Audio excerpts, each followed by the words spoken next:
Captain Vexthai's mandibles clicked with amusement as he studied the star charts displayed on his flagship's main screen. The bridge of the Bloodclaw hummed with activity, a dozen different alien species working in perfect predatory harmony. His first officer, a hulking Cretan named Murdoch, leaned over the tactical display with his 4 arms crossed. "Look at this." Vexthai gestured at the glowing boundary lines marking human territory. 47 light years of the richest trade. Roots in the galaxy, and they guard it with ... nothing. No patrol ships, no defense platforms, no warning beacons. It's like they're begging to be raided. The Ravik Consortium had spent months planning this operation. Their target lay beyond human space, the wealthy Centauran banking colonies, fat with unguarded wealth. The humans had always been oddly territorial about their borders, but everyone knew they were too soft to actually enforce them. Their military was laughably small, their weapons outdated, their resolve non-existent. "The human weakness is legendary," Murdoch growled, his voice like grinding stone. "They won't even fight back properly. Remember the Kepler incident? Their colony ship was being raided by Thornax pirates, and instead of defending themselves, they tried to negotiate. Vexthai's crew, a collection of the galaxy's most feared pirates, mercenaries, and raiders, erupted in harsh laughter. The bridge held species from 17 different worlds, united only by their contempt for weakness and their hunger for profit. There was Slicks, the Venomian assassin whose toxic breath could kill in seconds. Korvac twins from the Ice Moons, who saw mercy as a disease. And the mysterious Shade Walker called Null, whose very presence made electronics malfunction. Intelligence reports show their border region is completely empty, Vexthai continued, pulling up reconnaissance data. No military installations, no hidden bases, no automated defense systems. It's like they drew a line in space and hoped everyone would respect it out of politeness. The assembled pirates found this hilarious. In their experience, undefended, territory was free territory. The law of the galaxy was simple.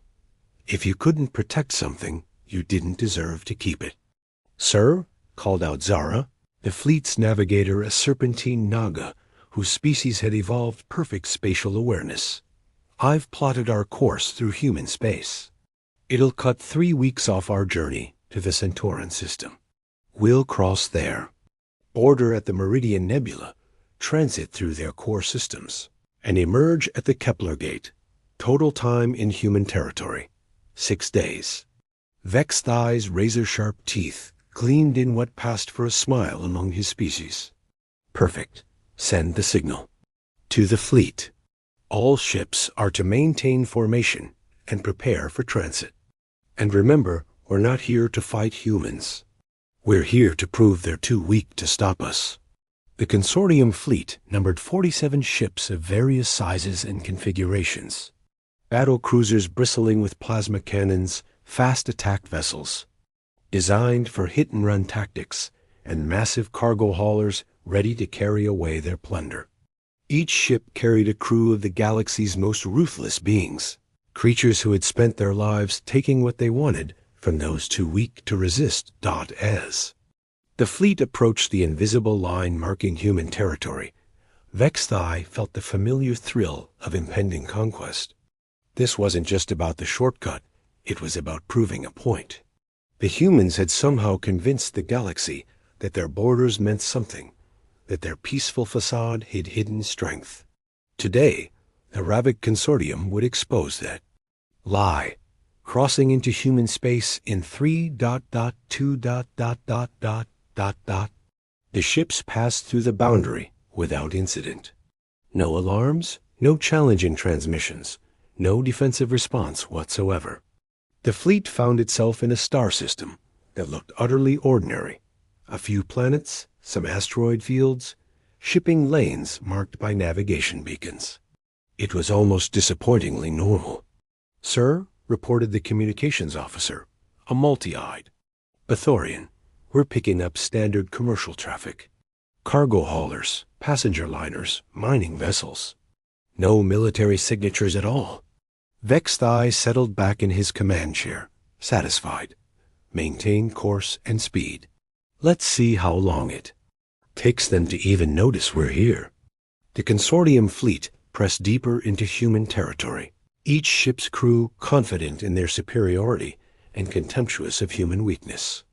They had no idea that they had already sealed their fate the moment they crossed that invisible line. Asterisk 12.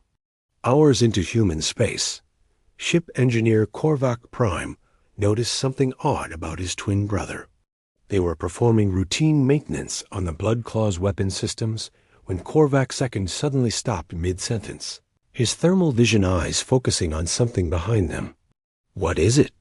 Korvac Prime asked, following his brothers. Gazed to where a young maintenance technician, a draconian barely out of his molt, was struggling with a heavy plasma conduit. "Shouldn't we help him?" Korvac II asked, his voice carrying an unfamiliar tone of uncertainty. Korvac Prime stared at his twin in shock. In their culture, weakness was meant to be eliminated, not assisted. The strong survived, the weak served until they died.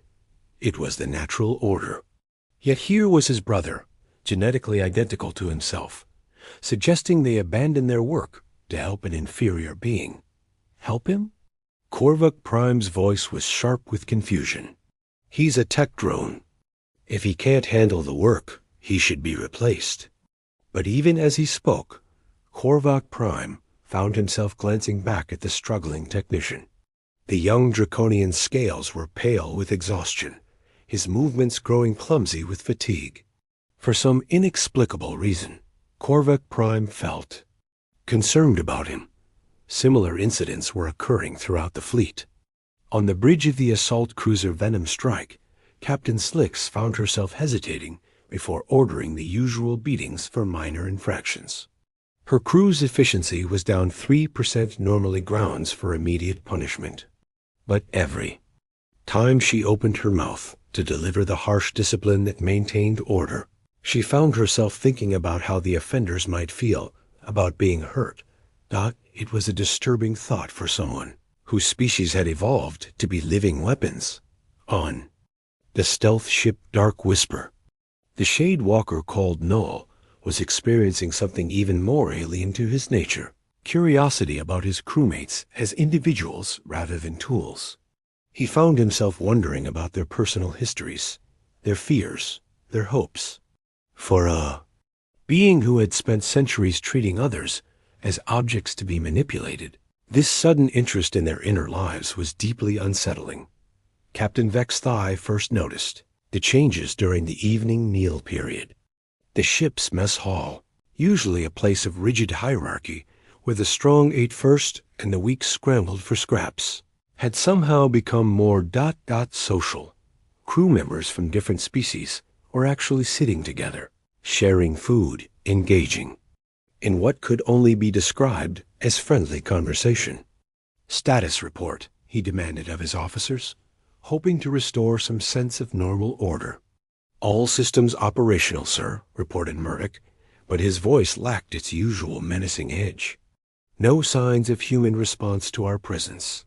We're making good time through their territory." Good. And discipline? Murdoch hesitated, something that would have been unthinkable just hours before.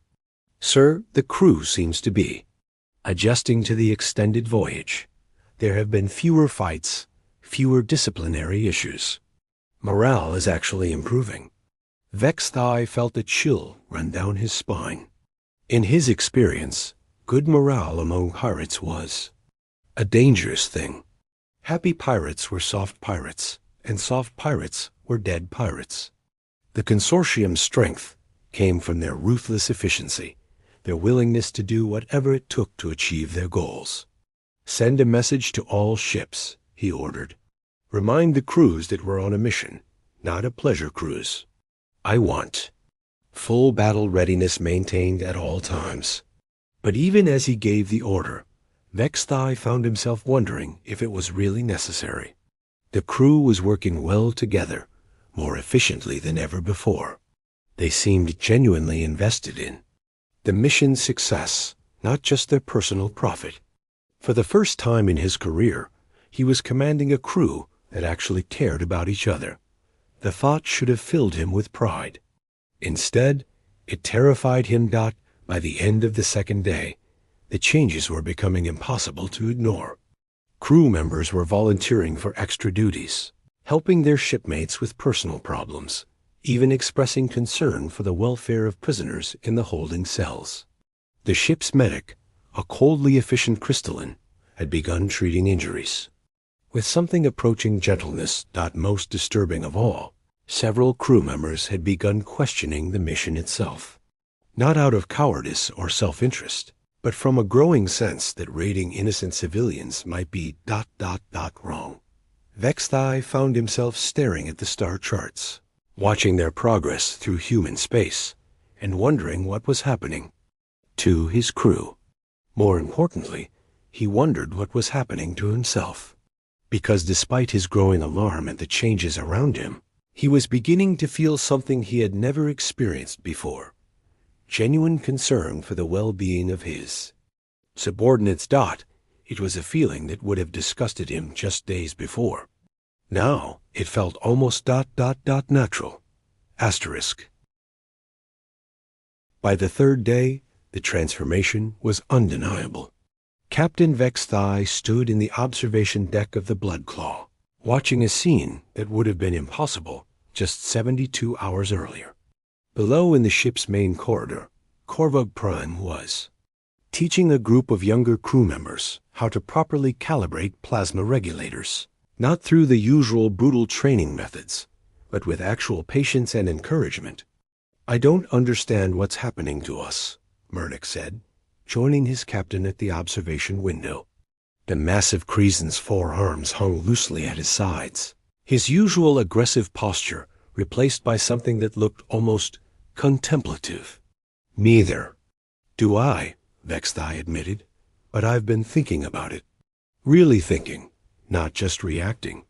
When did we last have a proper analysis of human space?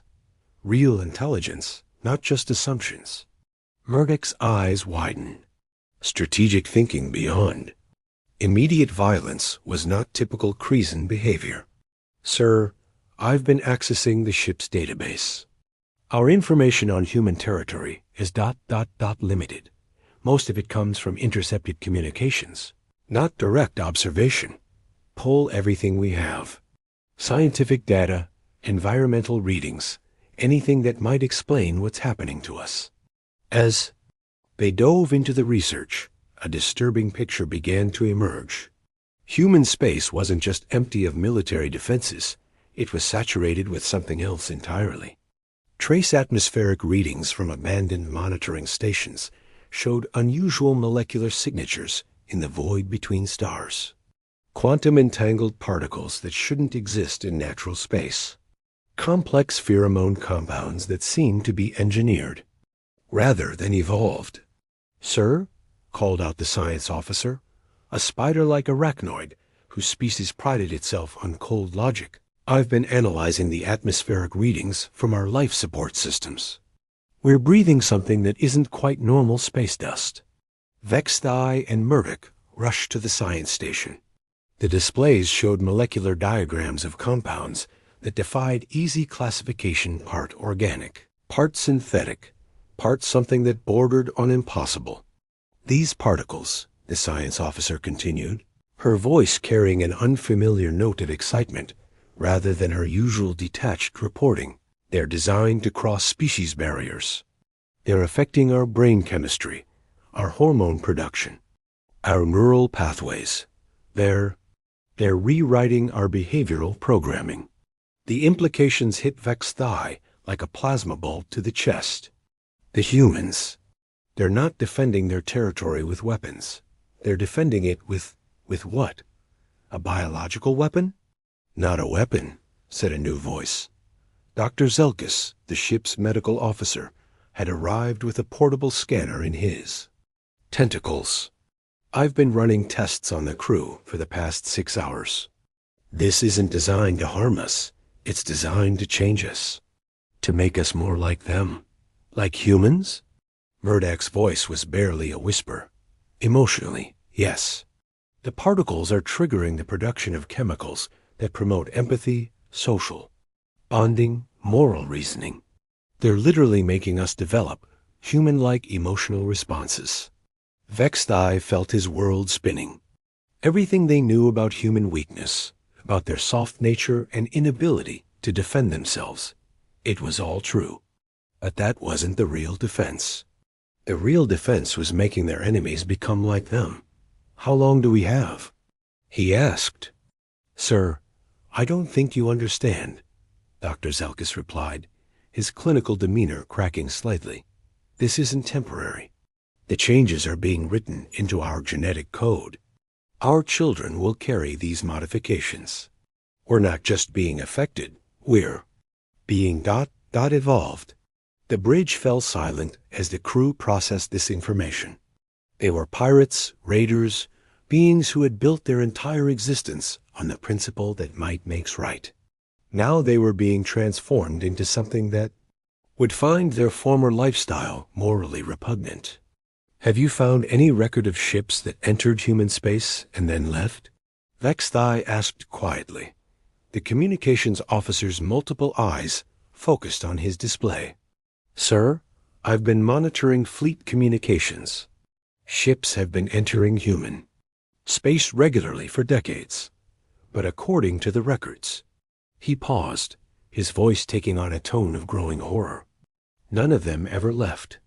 What do you mean, none of them left? I mean, they're all still here, sir. Still in human space. But they're not pirates anymore. They're integrated into human society. They've become traders, explorers, even peacekeepers. They chose to stay. Vexthai stared at the tactical display showing the positions of his fleet. 47 ships, full of the galaxy's most feared predators, all of them slowly being transformed into something fundamentally different. Something that would find the idea of raiding innocent civilians not just distasteful, but genuinely horrifying. Send. A message to all ships, he ordered, his voice heavy with the weight of understanding. Emergency conference. All captains are to report their crew's status immediately. As the responses came in, the pattern became clear. Every ship, every crew, every individual was experiencing the same transformation.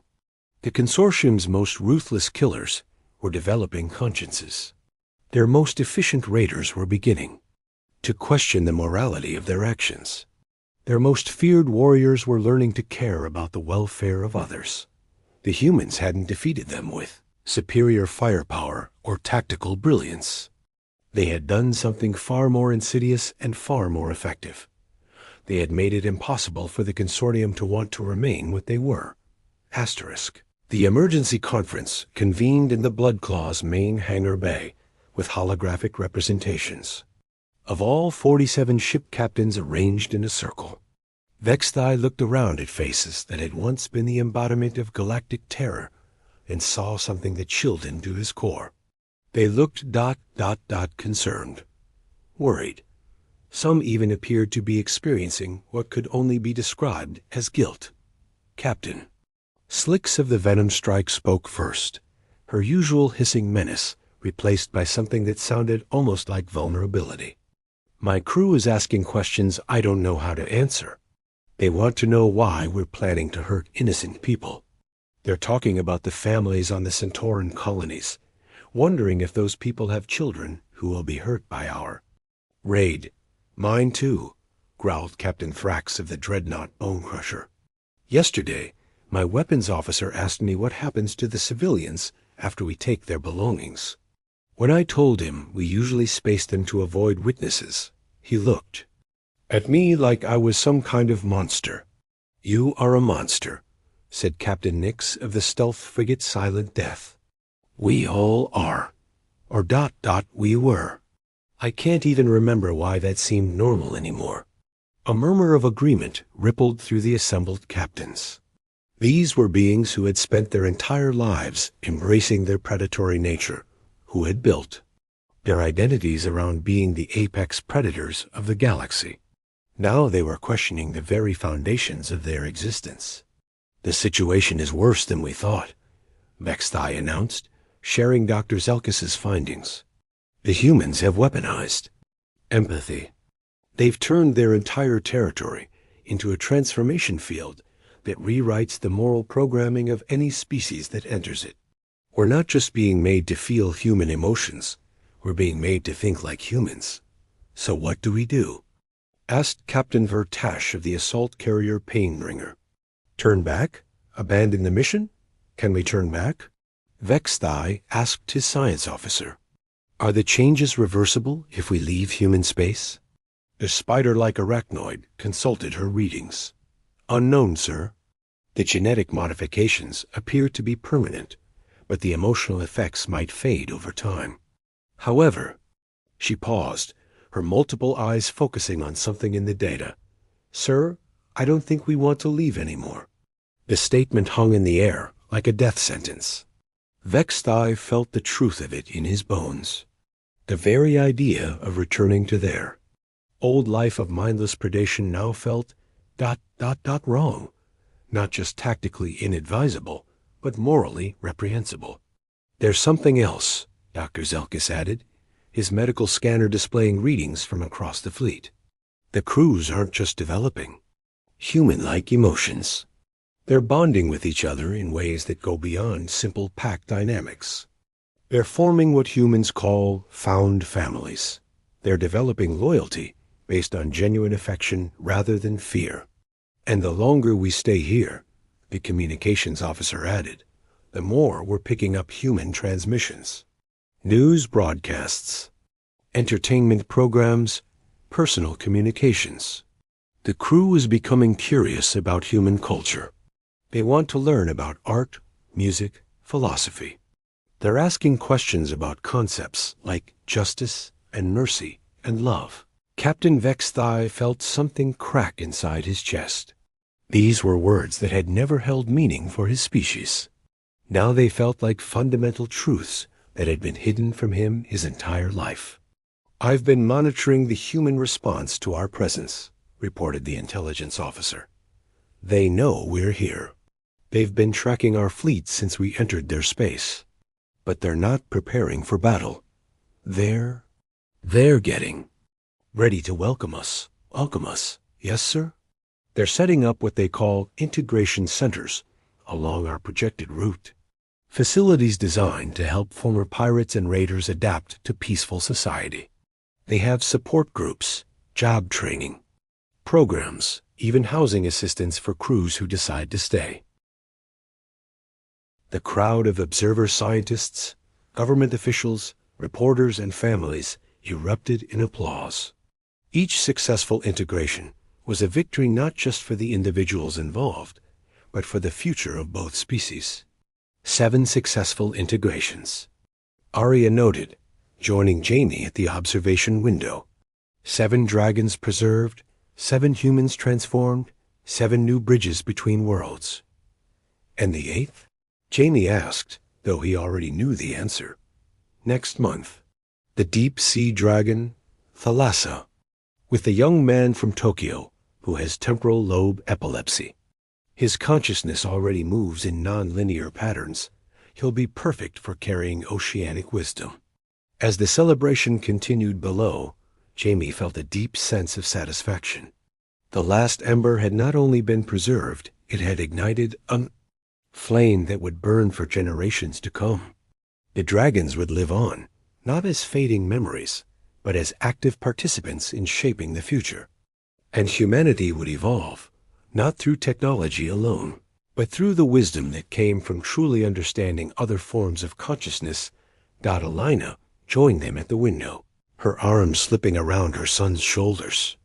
"I'm proud of you," she said simply, "not just for what you've become, but for who you've chosen to remain." Jamie smiled, feeling both his own joy and Paraxis's ancient contentment. "I'm still your son, Mom. I'm still the kid who forgets things and gets lost on hiking trails. I'm just ... more than I was. We're all more than we were.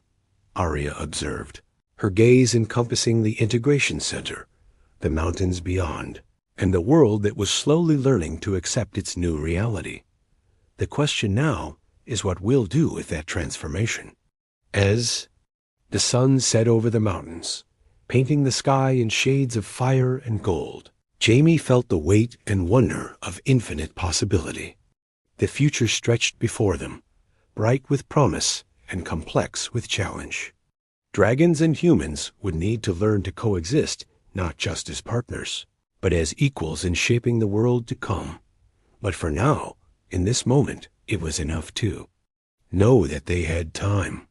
Time to learn, time to grow, time to become something greater than either species could have achieved alone. The last ember had become the first star of a new constellation, and the night sky would never be the same. In the years that followed, the Bridgers would become teachers, healers, and guides for a world struggling to balance ancient wisdom with modern challenges. Their stories would be told for generations not as fairy tales, but as the founding myths of a new age where the impossible became possible, and where the greatest disabilities became humanity's greatest strengths.